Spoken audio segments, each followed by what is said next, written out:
భారీ ప్రచారాలు చేసుకున్నారు విజయ్ బృందం.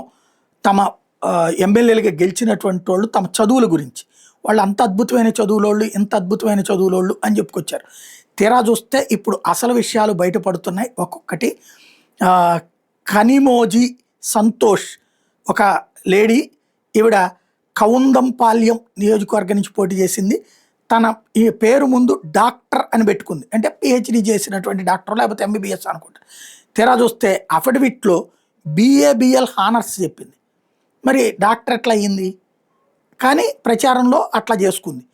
అట్లాగే పి సెల్వం ఎవరైతే విరుద్ నగర్ ఎమ్మెల్యేగా గెలిచాడు, ఇతను డాక్టర్ సెల్వం అని ప్రొజెక్ట్ చేసుకున్నాడు. ఇతను చదివిందేమో సివిల్ ఇంజనీరింగ్లో డిప్లొమా, కానీ ఇతను ఆ స్థాయి అని ప్రొజెక్ట్ చేసుకున్నాడు. ఆర్ అభిషేక్ ఇతను పోలూరు నియోజకవర్గం నుంచి గెలిచాడు. ఇతను తను చెప్పుకొచ్చింది బయటకు జనానికి ఎంఎస్ ఎంబీఏ చేశాడని. విజయ్ కూడా అంత పెద్దోడు మన దగ్గర చేస్తున్నాడని చెప్పాడు. తీరా చూస్తే ఎంఎస్ డిగ్రీకి అప్లై చేశాడు. ఇది తన అఫిడవిట్లో తనే మెన్షన్ చేసింది.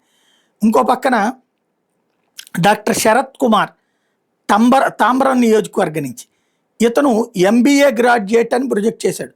తీరా చూస్తే బీబీఏ వరకే చదివాడు ఇతను.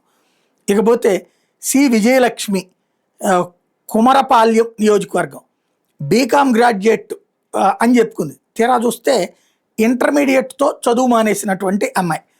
రమేష్ కుమార్ అవధి నియోజకవర్గం నుంచి పోటీ ఎమ్మెల్యే అయ్యారు. డాక్టర్ అని తన పేరు కింద పెట్టుకున్నారు. తీరా చూస్తే బిఏ మాత్రమే తను చదివినటువంటిది. అట్లాగే బాలమురుగన్ అంబత్తూరు నియోజకవర్గం నుంచి ఎమ్మెల్యే అయ్యాడు, డిప్లొమా అని చెప్పుకున్నాడు.